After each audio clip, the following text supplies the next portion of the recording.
Hello friends, कैसे हैं आप सभी। आई होप आप सभी बहुत अच्छे होंगे दोस्तों। तो आज के लेक्चर में बात करेंगे डिटर्मिनेंट के बारे में। और डिटर्मिनेंट करने से पहले हम एक चीज़ जान लेते हैं दोस्तों। सबसे पहले आपको थोड़ा सा पैटर्न बता देते हैं। जैसे मैंने पिछले लेक्चर में बताया था आपको, जब हम इनवर्स ट्रिग्नोमेट्रिक फंक्शन का लेक्चर कर रहे थे, तो वहाँ पे भी हमने इस चीज़ को डिस्कस किया था कि जो पैटर्न है वो सबसे ज़्यादा अहमियत रखेगा इस बारी जो एग्ज़ाम होने वाले हैं HPSC के, ठीक है, चाहे वो CBSE के हो दोस्तों।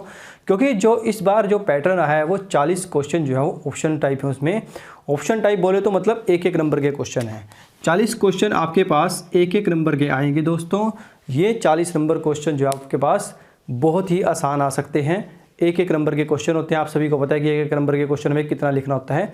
मोस्टली आपको 2 या 3 से ज़्यादा लाइन नहीं लिखनी होती है।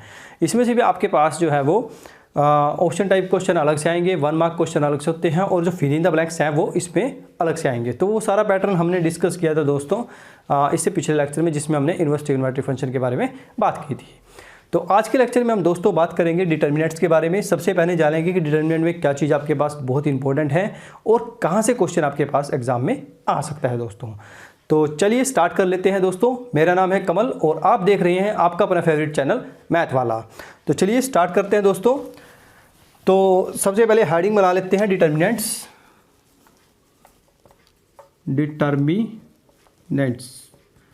अब देखिए, जब भी आप किसी भी मैट्रिक्स का या किसी भी आपके पास कोई भी डिटर्मिनेंट है उसका, अगर आप कोई भी मैट्रिक्स है अगर आपके पास, जैसे सपोज करो आपके पास कोई मैट्रिक्स है इस टाइप की 1 2 3 4, तो आप इसका अगर डिटर्मिनेंट निकालना चाहते हैं तो आपको कुछ कंडीशंस जरूर याद होनी चाहिए दोस्तों जब भी आप डिटर्मिनेंट निकालें। वैसे आपको एग्जाम में इस तरह का क्वेश्चन आपको नहीं मिलेगा कि आपको डिटर्मिनेंट प्रूव करना है, इसमें डिटर्मिनेंट निकल सकता है नहीं निकल सकता है। बस आपकी नॉलेज के लिए मैं चीज़ बता रहा हूँ कि डिटर्मिनेंट आप जब भी निकालने जाएं तो आप हमेशा मैट्रिक्स को जो है वो स्क्वायर लेके चलेंगे। यानी कि जो कोई भी मैट्रिक्स है आपके पास वो स्क्वायर होनी बहुत ज़रूरी है जब भी आप डिटर्मिनेंट निकालते हैं, ठीक है। तो matrix should be square. It can be 2 into 2 और इट कैन बी 3 into 3 और एक्सेट्रा, ठीक है। 4 into 4 की भी हो सकती है, पर वो आपके सिलेबस में नहीं है दोस्तों। आपके सिलेबस में जस्ट 3x3 की मैट्रिक्स के बारे में ही हम डिस्कस करेंगे, ठीक है। क्योंकि जो +2 का लेवल है वहाँ पर आपके पास 3x3 की मैट्रिक्स आती है। जब आप हायर एजुकेशन करते हैं आगे, ठीक है, जैसे BA BSc में कोई भी आप नया मैथ लेते हैं उस तरह की स्टेजेस में, फिर आपके पास क्या है 4x4 की मैट्रिक्स भी आ जाती है दोस्तों, ठीक है। तो सबसे पहले हम एक छोटा सा क्वेश्चन करेंगे और जानेंगे किस तरह से हम उसका मैट्रिक्स को हम किस तरह से डिटर्मिनेंट की फॉर्म में कन्वर्ट करके, और कैसे आपके पास एक क्वेश्चन, सिंपल सा क्वेश्चन एक नंबर में एग्जाम में आ सकता है। बहुत ज़्यादा चांसेस होते हैं इस क्वेश्चन को आने की। तो सबसे पहले स्टेटमेंट लिख लेते हैं दोस्तों। स्टेटमेंट मेरे पास कुछ इस टाइप से है। मेरे पास एक मैट्रिक्स गिवन है 1 1 x और -2 2 -2 और 3 1 3। ये मेरे पास एक मैट्रिक्स है और आपके पास स्टेटमेंट गिवन है A is equal to this. If A is singular, A is singular matrix, ठीक है। अब A सिंगुलर मैट्रिक्स है, ये चीज़ें हमने दोस्तों पहले ही डिफाइन कर रखी है। मैट्रिक्स चैप्टर अगर आपने नहीं देखा है तो प्लीज़ आप मैट्रिक्स वाली वीडियो जरूर देखें, ठीक है। डिस्क्रिप्शन में आपको इस चीज़ का लिंक मिल जाएगा। तो सिंगुलर मैट्रिक्स हमने इसके बारे में पहले ही बात कर चुके हैं मैट्रिक्स के चैप्टर्स में। तो सिंगुलर मैट्रिक्स क्या होती है? जिसका डिटर्मिनेंट क्या होता है हमारे पास 0, ठीक है। कोई भी मैट्रिक्स सिंगुलर तब होती है जब उसका जो डिटर्मिनेंट है वो क्या होता है 0। तो हम क्या करेंगे दोस्तों, यहाँ से इसका डिटर्मिनेंट निकाल लेंगे। डिटर्मिनेंट निकालने के लिए आप पहले इसको डिटर्मिनेंट की फॉर्म में लिखेंगे 1 1 x -2 2 -2 और 3 1 3 इज इक्वल टू 0, ठीक है। यानी कि इसका जो डिटर्मिनेंट आएगा वो क्या होना चाहिए 0। क्लियर है? तो चलिए स्टार्ट कर लेते हैं।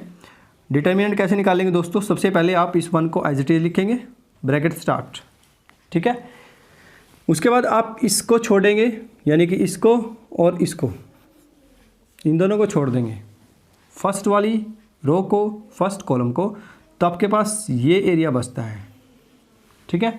यानी कि ये 4 एलिमेंट्स आपके पास बचते हैं। सबसे पहले आप इसकी मल्टीप्लाई इसके साथ करेंगे, 3 2 जा 6, फिर आप माइनस का निशान लगाएंगे, फिर इसकी मल्टीप्लाई इसके साथ करेंगे -2, ठीक है दोस्तों, डिटर्मिनेंट निकालने का बहुत ही आसान तरीका है।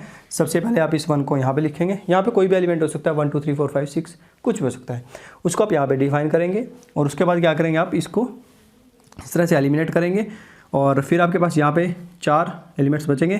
फिर आप पहले सबसे पहले इधर मल्टीप्लाई करेंगे और फिर उधर मल्टीप्लाई करेंगे। ठीक है दोस्तों, बीच में आप नेगेटिव का निशान लगाएंगे। उसके बाद जब सेकंड वैल्यू आप लिखते हैं तो आपको नेगेटिव में लिखनी है। अगर यहाँ पे पहले ही नेगेटिव है तो आप उसको पॉजिटिव में लिखेंगे।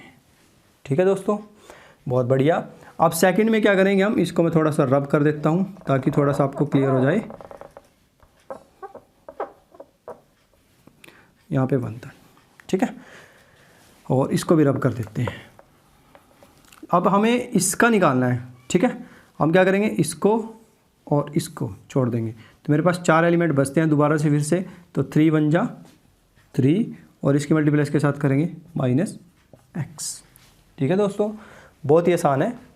और उसके बाद क्या करेंगे हम, लास्ट फाइनल स्टेप में यहाँ पे आ जाएगा मेरे पास -2 और यहाँ पे 1 और यहाँ पे 3 है ये हमारे पास।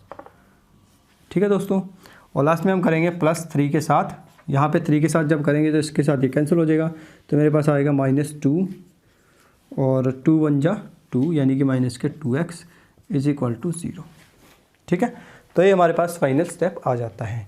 अब इसके बाद क्या करेंगे दोस्तों, हम इसको सिंप्लीफाई करो, ये 6 और 2 8 हो जाएंगे क्योंकि माइनस प्लस में 3 दूनी 6 -2 एकम 2x और इसके साथ जब मल्टीप्लाई करेंगे -6 और 3 दूनी 6x = 0। ठीक है, तो यहाँ से मेरे पास x की जो वैल्यूज़ हैं वो आ जाएंगी -8x और 8 6 से 6 कैंसिल हो जाएगा, ये 8 है उधर जाके हो जाएगा -8, माइनस से माइनस कट जाएगा तो x की वैल्यू आ जाएगी 1। ठीक है दोस्तों, तो इस तरह का क्वेश्चन आपके पास एग्जाम में 1 नंबर में आ सकता है। ठीक है, 100% चांस है इस बार HBSC या CBSC का कोई भी एग्ज़ाम होगा तो उसमें आपको इस तरह का क्वेश्चन जो है वो मिल सकता है। दोस्तों बहुत आसान है, सिर्फ आपने ये ध्यान रखना है कि कोई भी मैट्रिक्स सिंगुलर तब होगी जब उसका डिटर्मिनेंट क्या है, 0 होगा।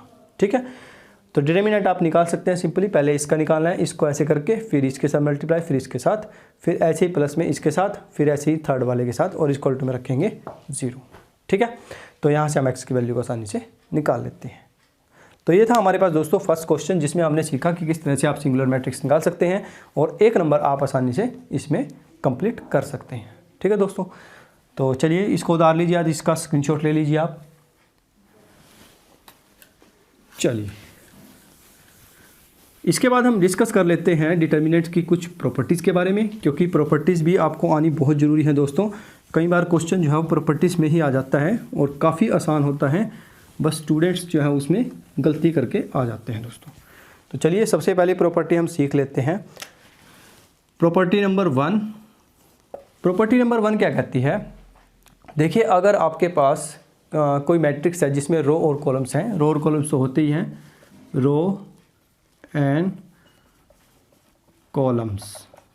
ठीक है, रो और कॉलम आपके पास हैं तो आप क्या करेंगे दोस्तों, अगर आप रो को कॉलम में चेंज कर देते हैं, ठीक है, कहने का मतलब क्या है कि आप फर्स्ट रो को आप फर्स्ट कॉलम में चेंज कर दें या सेकंड कॉलम को आप सेकंड रो में चेंज कर दें, मतलब आप इंटरचेंजिंग कर रहे हैं रो की कॉलम में। ठीक है, सिंपल सी बात है, आप एक प्रकार से ट्रांसपोज कर रही हैं। ठीक है, ट्रांसपोज आप सभी को आता ही होगा। ठीक है, तो ट्रांसपोज जब आप करते हैं किसी भी मैट्रिक्स का, ठीक है, या कोई भी आप मैट्रिक्स जो है डिटर्मिनेंट की फॉर्म में लिख रहे हैं तो उसका जो डिटर्मिनेंट आएगा वो दोनों का इक्वल होता है। ठीक है, अगर आपके पास स्टेटमेंट देखो यहाँ पे, अगर मैं सपोज करता हूँ ये मेरे पास कोई मैट्रिक्स ए है, ठीक है, मैं इसका ट्रांसपोज करके ये मेरे पास सेकंड मैट्रिक्स है। ठीक है, तो अगर मैं इसका डिटर्मिनेंट निकालता हूँ और इसका डिटर्मिनेंट निकालता हूँ तो वो दोनों आपस में इक्वल आते हैं, ये मतलब है इसका कहने का। ठीक है दोस्तों, तो अगर आप रो को कॉलम में चेंज कर लेते हैं या इवन आप कॉलम्स को जब आप रो में चेंज कर रहे हैं तो आपका दोनों स्टेटमेंट्स में क्या है, जो डिटर्मिनेंट है वो दोनों का सेम रहता है दोस्तों। ठीक है, क्लियर है यहाँ तक। नेक्स्ट सेकंड प्रॉपर्टी की बात कर लेते हैं। सेकंड प्रॉपर्टी में क्या है दोस्तों, अगर आपके पास कोई मैट्रिक्स है, इसको रब कर देते हैं, अगर आपके पास कोई मैट्रिक्स है, लेट अस कंसीडर कोई मैट्रिक्स हमारे पास निकाल लेते हैं ABCDEFGHI, ये मेरे पास कोई मैट्रिक्स है 3x3 की, ठीक है। 3x3 लिखना आप लिख सकते हैं, अदरवाइज इसको छोड़ भी सकते हैं।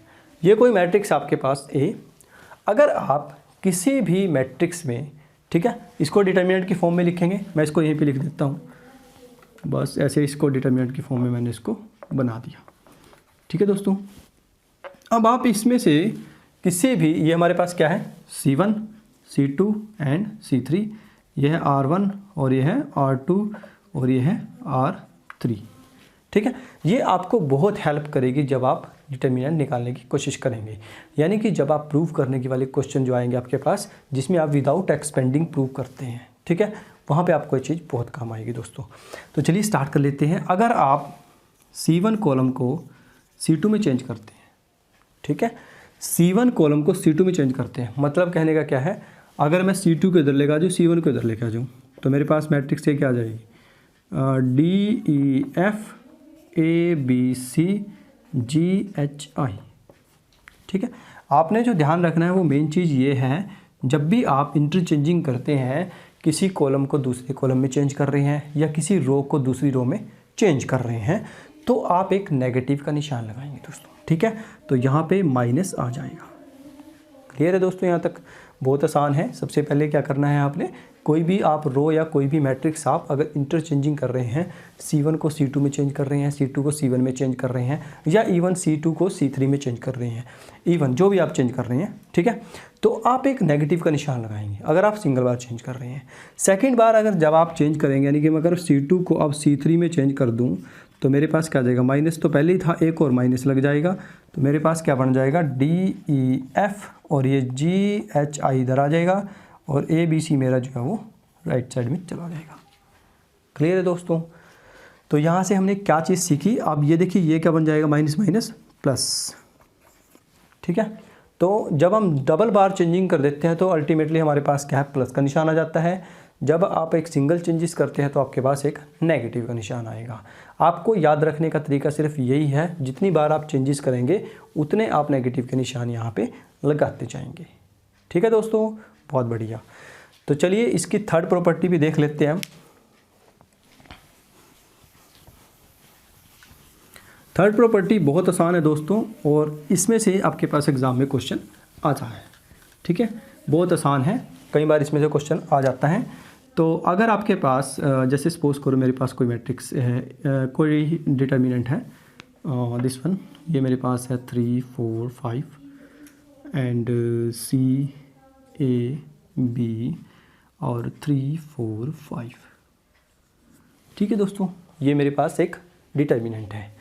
अब देखिए अगर किसी भी डिटर्मिनेंट में अगर आपके पास कोई भी दो रो या कोई दो कॉलम, ठीक है, कोई भी कॉलम हो सकते हैं, जरूरी नहीं है कि वो पास पास हों, अलग अलग भी हो सकते हैं। जैसे मेरे पास यहाँ पे देखिए आप रो नंबर 1 और row number 2, sorry row number 3, R3 और R1 में अगर आप ध्यान से देखें तो R1 R3 के बराबर है, ठीक है, दिख रहा होगा आप सभी को, ये भी 3 4 5 है, ये भी 3 4 5 है, ठीक है।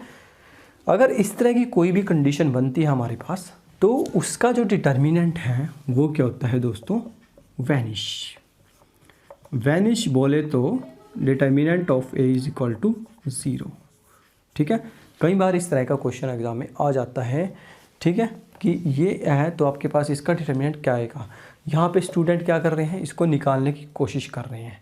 निकालने की तो आपको ज़रूरत भी नहीं है दोस्तों, ठीक है ना। आपको करना क्या है, सिर्फ आपको ये चीज़ चेक करनी है कि कोई रो या कोई कॉलम जो है वो आइडेंटिकल तो नहीं है, आइडेंटिकल बोलते हैं इसको, ठीक है। अगर आइडेंटिकल नहीं है तो आप निकाल लेंगे, अगर आइडेंटिकल आपको दिख ही रहा है तो आप डिटर्मिनेंट फट से 0 लिख देंगे दोस्तों, ठीक है। क्योंकि जो 40 क्वेश्चन है ना, मैं आपको बार बार बोल रहा हूँ, जो 40 क्वेश्चन हैं वो आपके पास बहुत ज़्यादा टाइम खाने वाले हैं आपका, ठीक है। नेक्स्ट जो 40 नंबर हैं वो तो बहुत आसान है दोस्तों, जो नेक्स्ट 40 नंबर हैं वो तो बहुत आसान है। उसमें से 6-6 नंबर के 2 क्वेश्चन आएंगे, 12 नंबर तो आपके वहीं कैंसिल हो गए, बाकी आपके पास 28 नंबर बचते हैं, वो भी 4-4 क्वेश्चन, 4-4 नंबर के या 2-2 नंबर के क्वेश्चन आपके पास आ जाएंगे, ठीक है। पर ये जो 40 क्वेश्चन हैं ये आपको पूरे के पूरे सॉल्व करने पड़ेंगे, ठीक है दोस्तों, तो आप इन पे फोकस करिए। ये तो आपके पास बहुत ही आसान पैटर्न है, यहाँ से आपको पता भी है कि एग्ज़ाम में कहाँ से क्वेश्चन आएगा, 4 नंबर में क्या आएगा, 2 नंबर में क्या आएगा। पर यहाँ पे आप अंदाज़ा नहीं लगा सकते हैं दोस्तों, यहाँ पे आपके पास कोई फार्मूला भी आ सकता है, छोटी छोटी चीज़ आपसे वो डिस्कस कर सकता है। क्लियर है? तो अगर आपके पास कोई भी दो, ठीक है, कोई भी दो रो, मैं यहाँ पर इसको लिख देता हूँ दोस्तों थोड़ा सा, एनी 2 रोज और कॉलम्स आर आइडेंटिकल, यानी कि अगर 2 रो या 2 कॉलम्स हमारे पास आइडेंटिकल है यानी कि सेम है, then the determinant of A is equal to 0। तो उसका डिटर्मिनेंट क्या होगा दोस्तों? 0 हो जाएगा। क्लियर है यहाँ तक? बहुत आसान। चलिए अब हम दोस्तों एक क्वेश्चन ले लेते हैं इसी के बेस पे। इसको आपने उतारना है तो उतार सकते हैं, स्क्रीनशॉट ले लीजिए इसका, ठीक है। चलिए एक क्वेश्चन ले लेते हैं इसी के बेस पे हम, बहुत आसान है। सबसे पहले हम छोटा सा क्वेश्चन लेंगे, फिर उसके बाद थोड़ा सा लेंथी क्वेश्चन कवर करेंगे जैसे जैसे हमारा लेक्चर सेशन या आगे जाएगा। तो चलिए स्टार्ट कर लेते हैं। सबसे पहला क्वेश्चन हमारे पास आज का है, एक आपके ऊपर डिटरमिनेंट दे रखा है 2 3 4 2 3 4, सेकंड आपके पास है 5 6 8 5 6 8, और थर्ड दे रखा है 6x 9x 12x 6x 9x 12x। ठीक है, आपको इसकी वैल्यू निकालनी है। ठीक है, पेपर में भी आपके पास ऐसे ही आएगा दोस्तों, कोई घबराने वाली बात नहीं है। फाइंड दिस डिटरमिनेंट, ठीक है, ऐसे क्वेश्चन आएगा, find the determinant of this. तो आपने करना क्या है, बच्चे क्या करेंगे यहाँ पे, सबसे पहले आपने एक चीज़ चेक करनी है। स्टेप 1 आपका करेगा दोस्तों, पहला स्टेप, पहले स्टेप में आप ये चीज़ चेक करें कि कोई रो या कोई कॉलम आइडेंटिकल तो नहीं है। इस चीज़ को जरूर चेक करें। देखिए यहाँ पे 2 5 6 3 6 9 4 8 12, अगर मैं ऐसे 2 भी कॉमन ले लेता हूँ तब भी ये इसके बराबर नहीं बनेगा, और अगर यहाँ से 2 कॉमन ले लेते तो इसके बराबर भी नहीं बनेगा। तो हमारे पास किसी भी तरीके से कॉलम्स में तो नहीं बन रहा है। अब चलते हैं रोज़ में। रोज़ में हमारे पास क्या है, यहाँ पे है 2 3 4, यहाँ पे 2 और 5 का तो कोई कम्बिनेशन ही नहीं है। इसके साथ कम्बिनेशन करके देखते हैं, 2 और 6x, ये अगर मैं यहाँ से 3 कॉमन ले लूँ या x भी कॉमन ले लूँ तो 2 बचेगा। यहाँ से 3x कॉमन ले लूँ, 3 3 जा 9, और यहाँ से भी 3x कॉमन ले लूँ तो 3 4 जा 12, तो हमारा काम बन जाएगा। सबसे पहला काम आपका यही रहेगा दोस्तों। तो मैं क्या करता हूँ, यहाँ से 3x को कॉमन ले लेता हूँ। ठीक है, यहाँ पर आ जाएगा 2 5 2 3 6 2 4 8 2, सॉरी यहाँ पे आएगा 3 और यहाँ पे आएगा 4। ठीक है दोस्तों, तो ये मेरे पास इस तरह से आ जाता है। तो आप यहाँ पे लिख सकते हैं R1 and R3 are identical. ठीक है, R1 और R3 क्या है, वो आइडेंटिकल है हमारे पास, आइडेंटिकल है, आइडेंटिकल रो है। ठीक है, तो इस केस में जो इसका डिटर्मिनेंट है वो क्या हो जाएगा दोस्तों, वैनिश। ठीक है, ये वैनिश वो नहीं है जो कपड़े धोने वाला होता है। ठीक है, ये वैनिश का मतलब है कि जो डिटर्मिनेंट है वो क्या होता है, 0। ठीक है दोस्तों, चलिए इसको आप उतार लीजिए, इसका स्क्रीनशॉट लीजिए, जैसे भी आप हो सके इसको याद रख सकते हैं वैसे आप रख सकते हैं। तो एक एक नंबर के क्वेश्चन आपके पास इस तरह से एग्जाम में आ सकते हैं। क्लियर है दोस्तों। अब हम करते हैं थोड़ा सा अच्छे लेवल का क्वेश्चन जो आपके पास एग्जाम में आ सकता है 2 नंबर में या 3 नंबर में। चलिए हो गया। चलिए जी, अब ये जो नेक्स्ट क्वेश्चन है इसमें क्या सीखेंगे, सबसे पहले हम स्टेप्स सीखेंगे, कौन कौन से स्टेप्स आपको याद रखने हैं और किस तरह की कंडीशंस, कौन से रोज, कौन से ऑपरेशन आपने लगाने हैं। तो चलिए सबसे पहले स्टेटमेंट लिख लेते हैं। क्वेश्चन नंबर 3, स्टेटमेंट मेरे पास है 1 1 1 और A B C A square B square C square is equal to में मेरे पास है B C C minus A B minus C minus A और साथ में ए माइनस बी। ये चीज़ आपको प्रूव करनी है दोस्तों। ठीक है, जब भी आपके पास कोई भी इस तरह का क्वेश्चन आए जिसमें आपको प्रूव करना है और स्टेटमेंट आपके पास कुछ इस तरह से गिवन हो, इधर आपके पास डिटरमिनेंट हो, उधर कोई ना कोई वैल्यूज़ गिवन हो, तो आप सबसे पहला काम क्या करेंगे, यहाँ पे लिखेंगे स्टेप 1। पहले स्टेप में आप क्या करेंगे, आप चेक करें कि कहीं आपके पास 1 1 तो नहीं बन रहा है। ठीक है, जहाँ भी आपके पास 1 1 बन रहा है कोशिश कीजिए आप जीरोस वहीं पर बनाएं। ठीक है, क्योंकि अगर आप कहीं और जीरोस बनाएंगे, बन तो जाएंगे कहीं और भी, कहीं और बनाएंगे तो आपको कन्फ्यूज़न होएगी और क्वेश्चन जो है वो लेंथ ही हो जाएगा दोस्तों। ठीक है, तो हमारे पास तो यहाँ पे पहले ही 1 1 दे रखे हैं, तो हमें फालतू कुछ करने की ज़रूरत नहीं है। ये मेरे पास है R1, ये मेरे पास है R2 और ये मेरे पास है R3। ठीक है, मेरे को 0 बनानी है। अब मैं R1 में बना सकता हूँ, R1 में बना सकता हूँ, R2 में बनाना चाहता हूँ, R2 में भी बना सकता हूँ। ठीक है, तो मैं सबसे पहले ऑपरेशन लगाता हूँ, ऑपरेट R1। R1 में मैंने क्या ऑपरेशन लगाया, R1 में से R2 को माइनस किया। ठीक है, अब ऑपरेट मैंने लगाया R1 में, R1 में से R2 को माइनस किया। जिस रो या कॉलम में आप ऑपरेशन लगाते हैं आप सिर्फ उसी को ही चेंज करेंगे, इसके अलावा कोई चेंज नहीं होगा दोस्तों। चलिए, तो सबसे पहले R1 में ऑपरेशन लगाएंगे तो R1 ही चेंज होगा, बाकी को मैं एज इट इज लिख रहा हूँ B और B स्क्वायर 1C स्क्वायर। चलिए, अब इसमें हमने चेंज करने हैं तो करिए स्टार्ट। R1 में से R2 को माइनस करेंगे, 1 में से 1 गया 0, A में से B गया A minus B, A square minus B square, A square minus B square. ठीक है दोस्तों, अब देखिए इसके बाद हम यहाँ से कुछ ना कुछ कॉमन भी ले सकते हैं। कॉमन क्या आएगा यहाँ से, देखिए इसको मैं अगर ओपन कर लेता हूँ, मेरे पास आएगा 0 1 1 A माइनस B। ठीक है, और यहाँ पे आ जाएगा A माइनस B और A प्लस B। ये तो सभी को आता ही होगा, A square minus B square का formula, A minus B A plus B। यहाँ पे आ जाएगा B, यहाँ पे C और यहाँ पे B स्क्वायर और साथ में C स्क्वायर। ठीक है दोस्तों, अब मैं ऊपर से क्या कॉमन ले सकता हूँ R1 में से, तो यहाँ पे लिख सकते हैं taking common A minus B from R1। R1 में से जब मैंने कॉमन लिया तो A माइनस B मेरे पास यहाँ पे आ जाएगा, यहाँ पे बचेगा 0 1 1। जब मैंने यहाँ से भी कॉमन लिया तो यहाँ क्या बचेगा 1, यहाँ बचेगा B, यहाँ C, यहाँ से कॉमन लिया यहाँ पे A प्लस B और यहाँ पे B स्क्वायर और साथ में C स्क्वायर। ठीक है दोस्तों, बहुत ही आसान। इसके बाद क्या करेंगे हम, अब हम ऑपरेशन लगाएंगे। एक जीरोस हमारे पास बन गई। आप कोशिश करें सबसे पहले 1 1 बनाएं, 1 1 आपके पास हैं तो 2 जीरोस आप इकट्ठे बनाएं। ठीक है, या किसी भी 2 कॉलम से भी बनाएं या किसी भी 2 रोज में बनाएं। मेरे पास एक जीरो यहाँ पे है तो एक जीरो मैं यहाँ से आसानी से बना सकता हूँ R2 में से R3 को माइनस करके। तो यहाँ पे ऑपरेशन लगाते हैं हम दोस्तों। ठीक है, ऑपरेट R2 में मैंने ऑपरेशन लगाया R2 माइनस R3।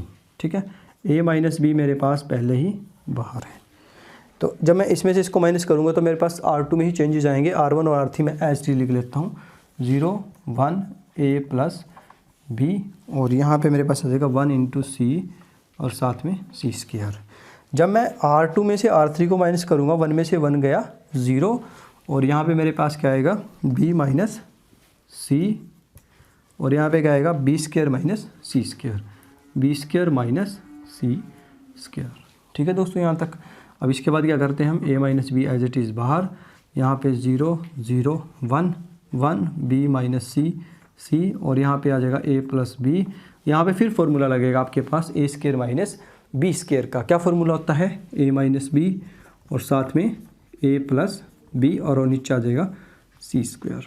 ठीक है दोस्तों, तो फिर हमारे यहाँ पे दोबारा से फिर कॉमन लेते हैं, टेकिंग कॉमन क्या आएगा हमारे पास, B minus C from R2 में से हम कॉमन लेते हैं तो मेरे पास आ जाएगा A minus B minus C और ब्रैकेट में आ जाएगा 0 0 1, यहाँ पे बचेगा 1 1 C और यहाँ पे A प्लस B और यहाँ पे B प्लस C और यहाँ पे C स्क्वायर। ठीक है दोस्तों, तो यहाँ तक हमने इसको सिंप्लीफाई कर लिया है। अब इसके बाद हमारा नेक्स्ट स्टेप क्या रहता है दोस्तों, एक्सपेंड करना। ठीक है, एक्सपेंडिंग आपने बहुत ध्यान से करनी है दोस्तों। जब भी आप एक्सपेंड करने जाएं तो कुछ रूल्स आपने याद रखने हैं दोस्तों। ठीक है, एक्सपेंडिंग अलोंग,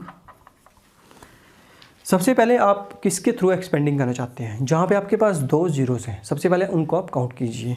जिस लाइन में भी 2 जीरोस हैं उस पर आप लाइन लगाइए ऐसे करके। ठीक है, और इसके थ्रू आप एक्स को एक्सपेंड कर सकते हैं। ठीक है, अगर 2 जीरोस यहाँ पे होती तो हम इसको ऐसे कर देते हैं। ठीक है, अगर 2 जीरोस यहाँ पे होती तो इसको ऐसे और फिर उसके बाद ऐसे। ठीक है, तो आगे जैसे भी हमारे पास नेक्स्ट लेक्चर आएंगे तो उसमें हम थोड़ा सा डिस्कस करेंगे इसके बारे में। अभी हम यहाँ पर ये चीज़ याद रख सकते हैं कि 2 जीरोस हमारे पास जैसे ही आई और उसके लाइन मारी आपने सीधी और उसके बाद इसको एक्सपेंड कर दिया। ठीक है, जिस एलिमेंट के थ्रू आप एक्सपेंडिंग कर रहे हैं, ठीक है, क्योंकि आप इसके थ्रू एक्सपेंडिंग कर रहे हैं, इसका नाम क्या है A31। ठीक है, तो यहाँ पे आप लिखेंगे जरूर एक्सपेंडिंग अलोंग A31, क्योंकि टीचर को आपने बताना है कि आप किसके अलोंग इसको एक्सपेंड कर रहे हैं। आप डायरेक्टली ऐसे नहीं लिखेंगे कि एक्सपेंडिंग दिस, ऐसे वो नंबर आपके काट सकता है। तो आप पूरी कोशिश कीजिए कि आपका आधे से आधा नंबर भी ना कटे। तो यहाँ पे आप लिखेंगे सीधा एक्सपेंडिंग अलोंग A31, क्योंकि ये 31 एलिमेंट है हमारे पास। अब इसके अलोंग हमने एक्सपेंड किया, हमारे पास सबसे पहले इसकी मल्टीप्लाई इसके साथ करेंगे, फिर माइनस में इसकी मल्टीप्लाई इसके साथ। सबसे पहले मैं ब्रैकेट्स के बाहर लिख लेता हूँ A माइनस बी और B माइनस सी। मेरे पास यहाँ पे आ जाएगा दोस्तों 1 इंटू 1, यहाँ पे आ जाएगा A प्लस बी और साथ में आ जाएगा B प्लस सी। सॉल्व करिए इसको, A minus B, B minus C, यहाँ पे आ जाएगा B प्लस सी, और जब माइनस का निशान लगाएंगे तो दोनों माइनस के आ जाएंगे। ठीक है, तो A minus B, B minus C, यहाँ से B से B कैंसिल हो जाएगा, तो आंसर आ जाएगा C माइनस ए। ठीक है, is equal to right hand side. ठीक है दोस्तों, आप देख सकते हैं हमारे पास हमने फर्स्ट लेफ्ट हैंड साइड ली थी और हमने ऑपरेशंस लगाए, ऑपरेशंस लगाने के बाद हमारे पास राइट हैंड साइड आ जाती है। ठीक है, अगर आप इसको सिंप्लीफाई दूसरे तरीके से करते हैं तब भी वो आंसर तो वही आएगा। ठीक है, पर आपके पास एग्ज़ाम में डायरेक्ट में पता क्या लिखा आएगा, विदाउट एक्सपेंडिंग। यहाँ पे लिखा आएगा विदाउट एक्सपेंडिंग, कि इसको बिना एक्सपेंड किए आप इसका डिटर्मिनेंट निकाल लें या जो वैल्यू आपको दे रखी है उसको प्रूव करें। ठीक है, तो प्रूव करने का बहुत ही आसान सा तरीका है। सबसे पहले आपने 1 1 बनाने हैं। अगर आपके पास 1 1 पहले से हैं तो आप कोशिश कीजिए कि 2 जीरोज़ आपके पास कहीं ना कहीं बन जाएं। 2 जीरोज़ जब आपके पास बन जाती हैं उसके बाद आपने एक्सपेंडिंग की प्रोसेस में आना है। एक्सपेंडिंग आप जान सकते हैं कि कहाँ पे एक्सपेंड करना है। अगर 2 जीरोज़ यहाँ पे है तो इसके अलोंग एक्सपेंड करेंगे, 2 जीरोज़ यहाँ पे है तो इसके अलोंग एक्सपेंड करेंगे। ठीक है, क्वेश्चन हमारे पास आगे जैसे भी आएंगे तो उसमें हम इस चीज़ को डिस्कस करेंगे दोस्तों। ठीक है, तो ये था हमारे पास आज का लेक्चर दोस्तों, जिसमें हमने सीखा कि किस तरह से हम डिटर्मिनेंट को निकाल सकते हैं, किस तरह के क्वेश्चन एग्जाम में पूछे जाते हैं दोस्तों। क्लियर है, किस तरह की सिंगुलर मैट्रिक्स होती हैं, सिंगुलर मैट्रिक्स में आपको क्या करना होता है, और अगर आपके पास कोई प्रूफ करने वाला क्वेश्चन गिवन है तो उसको आप कैसे कैसे एक एक छोटे छोटे स्टेप्स में उसको कवर कर सकते हैं दोस्तों। ठीक है, तो ये था आज का लेक्चर दोस्तों, जिसमें आपने बहुत अच्छे से सीखा होगा। तो आप पढ़ाई करते रहिए, हम आपके पास फिर से मिलेंगे नेक्स्ट लेक्चर में। अगर आप चैनल पे नए हैं तो प्लीज़ चैनल को सब्सक्राइब जरूर करें और बेल आइकन को जरूर प्रेस करें। इससे आपको आने वाली वीडियोस जो वो नोटिफिकेशन सबसे पहले मिलेगा दोस्तों। ठीक है, तो पढ़ाई करते रहिए। All the very best.